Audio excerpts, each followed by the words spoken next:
Este é o Poder Entrevista. Eu sou Juliana Berlink, trainee do Poder 360, e eu vou entrevistar a Katerina Dokucheva. Katerina nasceu em Uzhhorod, na Ucrânia, tem 42 anos e mora no Brasil desde os 15 anos. A Katerina faz parte da Slava Ukraine, uma comunidade online de ucranianos que moram em São Paulo. Agradeço a todos os web espectadores que assistem esse programa. Essa entrevista ela foi gravada no dia 26 de fevereiro de 2025. Vou começar perguntando como é o dia a dia dos seus parentes que estão na Ucrânia desde o início do conflito e se você chegou a vê-los nos últimos 3 anos. Bom, eu sou de uma região, a minha cidade de Uzhhorod, ela fica no oeste da Ucrânia, então ela fica longe dos conflitos diretos. Acho que a guerra teve várias fases já, né? Então o dia a dia, inicialmente, foi aquele caos, sirenes tocando, as pessoas se escondendo em abrigos, em metrôs. Então, as primeiras semanas de guerra foram muito, muito, muito difíceis. Conforme foi passando o tempo, as pessoas voltaram às suas atividades do dia a dia. As crianças voltaram para a escola, os adultos voltaram aos seus trabalhos. Então, como está hoje, né? Apesar da minha região não ser diretamente afetada, existe aquele risco constante de bombardeio, então as sirenes elas tocam a qualquer hora do dia. Quando eu falo sirene, é alerta, né? Então, de repente, no meio da madrugada, a pessoa recebe um alerta no celular dela, ela acorda e tem que ir ou para algum abrigo, enfim. Então, acho que o primeiro as pessoas vivem um estresse constante por conta desses alertas e desses riscos de ataque. Além disso, a minha região, ela, por estar longe dos conflitos, ela está recebendo muitos refugiados do leste da Ucrânia. Então, os meus parentes,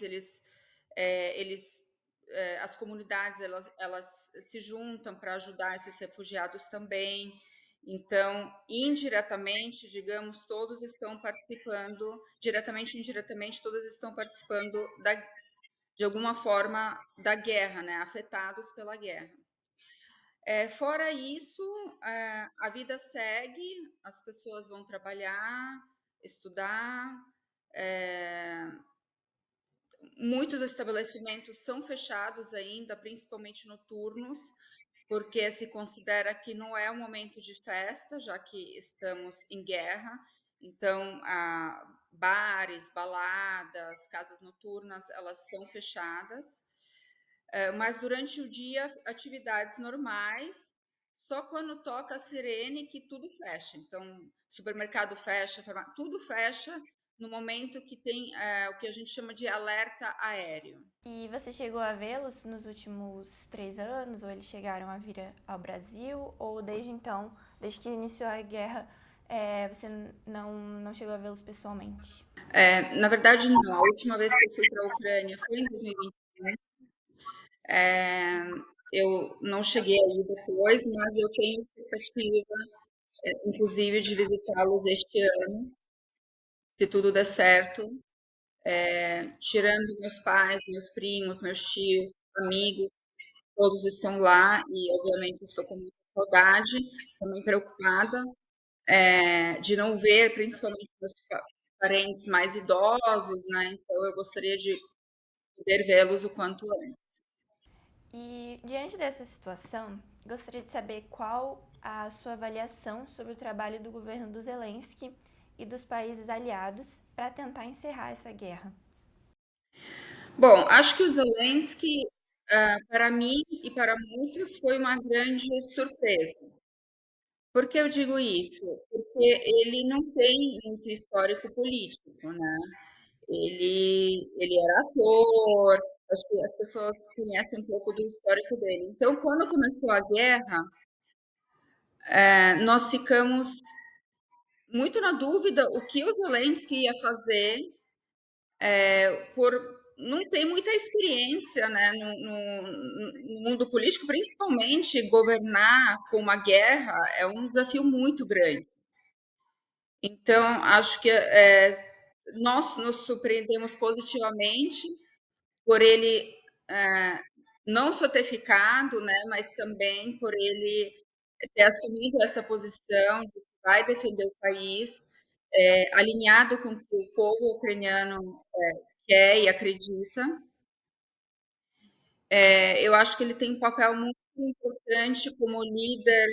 é, ele tem ele tem um carisma, né? E ele tem uma forma de se comunicar muito clara e ele conseguiu trazer essas alianças praticamente a Europa inteira. Bom, não é só a Europa, né? Digamos assim, a aliança do mundo democrático, né? Então, os países democráticos, é, em sua maioria todos, apoiam a Ucrânia. E ele tem um papel importante é uma figura importante para fazer essas alianças.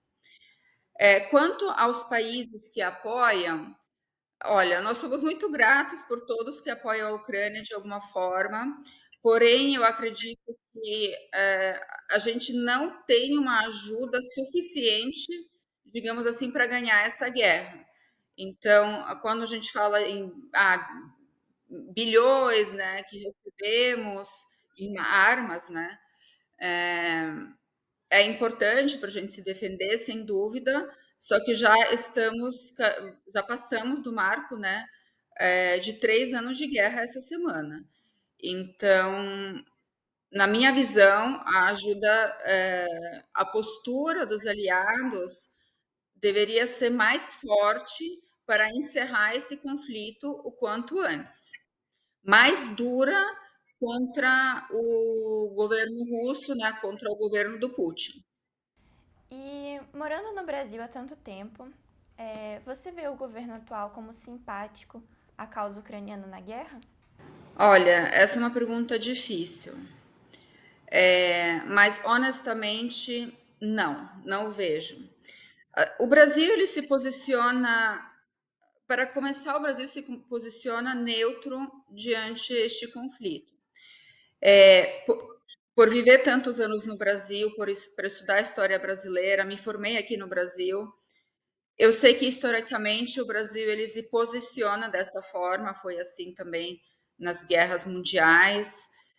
O Brasil é um país que não quer conflito com ninguém, então eu entendo essa posição, porém, quando você, em todas as resoluções da ONU, quando você vota falando, não, eu sou neutro,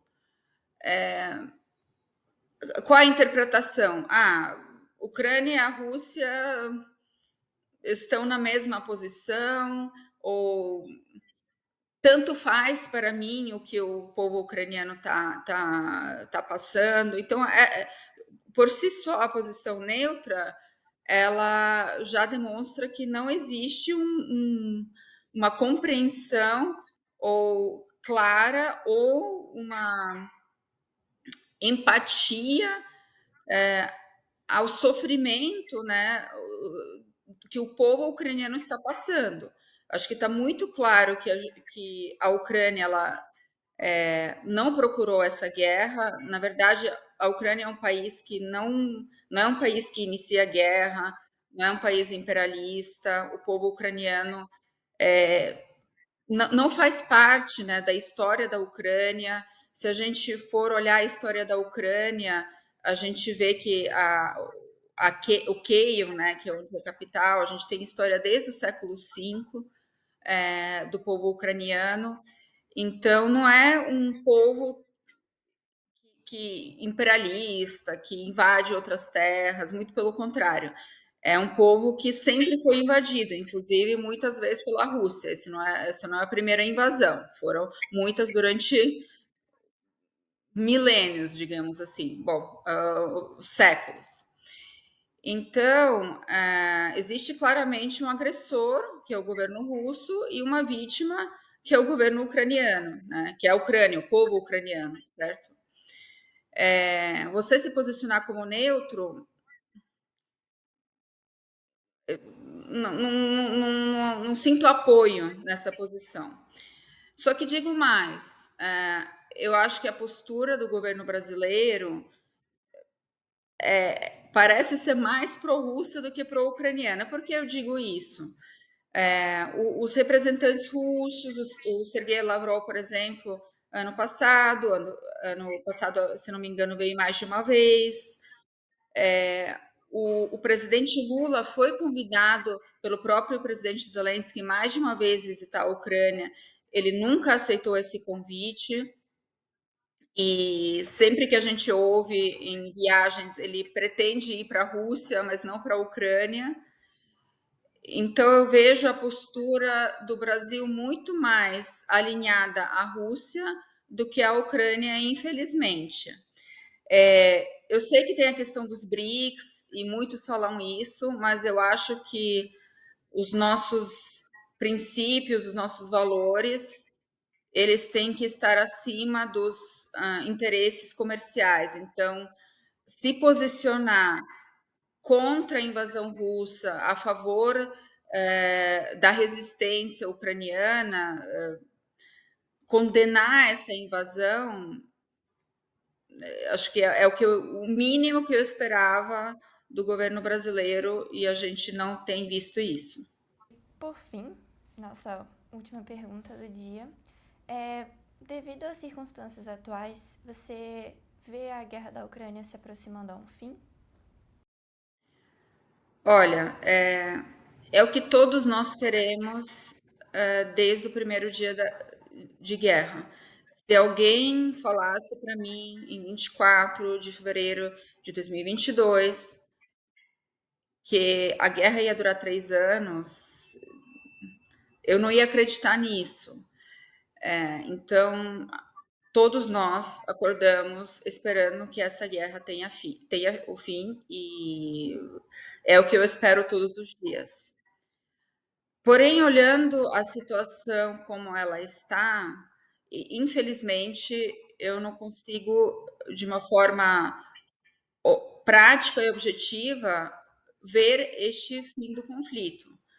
Eu não sei o que precisa acontecer neste momento para que o conflito se encerre. Para mim está claro, a Rússia deveria retirar suas tropas da Ucrânia. É isso. Isso vai acontecer? Não vejo isso acontecendo a curto prazo da forma como a situação tem se desenrolado. A gente vê o novo presidente dos Estados Unidos, o Donald Trump, dizendo que vai, na verdade ele já chegou a dizer que ele vai encerrar a guerra antes mesmo da posse. Ele já disse que vai encerrar a guerra em 24 horas, e obviamente isso não aconteceu, e agora ele está em negociações, ao nosso ver, tentando forçar a Ucrânia de alguma forma se render. Não existe uma paz forçada, ele não vai conseguir forçar isso, mesmo que aconteça um cessar-fogo temporário, por qualquer motivo que seja, vai ser temporário. Não tem como você impor uma paz que não seja justa para o povo ucraniano. Então, da forma como ele está conduzindo as negociações atualmente, eu não vejo esse conflito chegando ao fim, a não ser que algo mude. Chega ao final esta edição do Poder Entrevista. Em nome do jornal digital Poder 360, eu agradeço a Caterina por ter aceitado o convite. Eu que agradeço a oportunidade. Também agradeço aos web espectadores que assistiram esse programa. Essa entrevista foi realizada no estúdio do Poder 360 em Brasília, em 26 de fevereiro de 2025. Para ficar sempre bem informado, inscreva-se no canal do Poder 360, ative as notificações e não perca nenhuma informação relevante. Obrigada e até a próxima!